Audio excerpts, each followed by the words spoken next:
Only about 10% of how long the average person lives is dictated by our genes.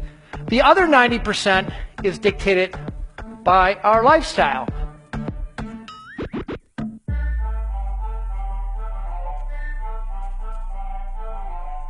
We're leaving about 12 good years on the table.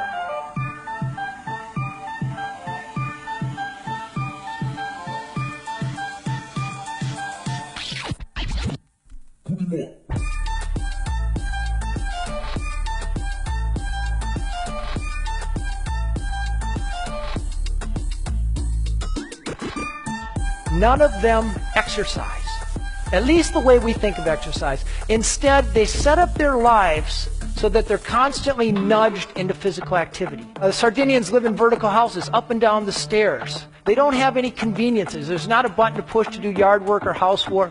If they want to mix up a cake, they're doing it by hand. Here we have this area where men live the longest, where people not only reach age 100, they do so with extraordinary vigor. Places where 102-year-olds still ride their bike to work, chop wood, and can beat a guy 60 years younger than them.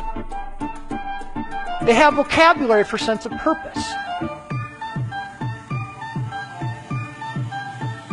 Instead, there's one word that imbues your entire life, and that word is ikigai. And roughly translated, it means the reason for which you wake up in the morning. For this 100-year-old fisherman, it was continuing to catch fish for his family 3 times a week.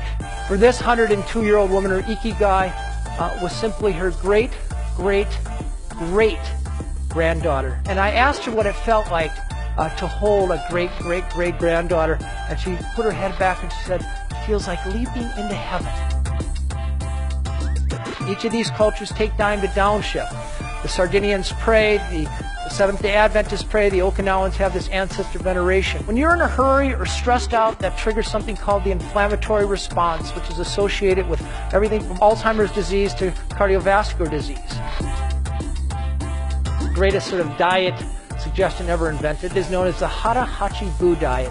It's simply a little saying these people say before their meal to remind them to stop eating when their stomach is 80% full.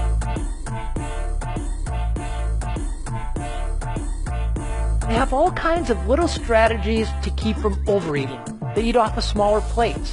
They tend to eat fewer calories at every sitting. A plant-based diet full of vegetables with lots of color in them, and they eat about 8 times as much tofu as Americans do.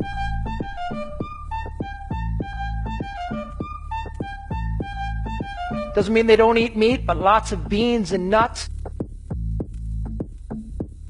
Then the foundation of all this is how they connect. They put their families first, take care of their children and their aging parents. And then hardwired right in the religion are nature walks. They also belong to the right tribe. They were either born into or they proactively surrounded themselves with the right people. They all tend to belong to a faith-based community.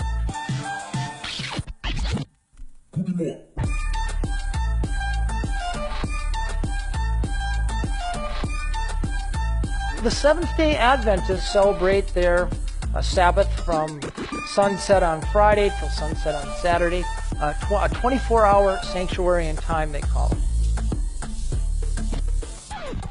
These people drink a little bit every day, not a hard sell to the American population.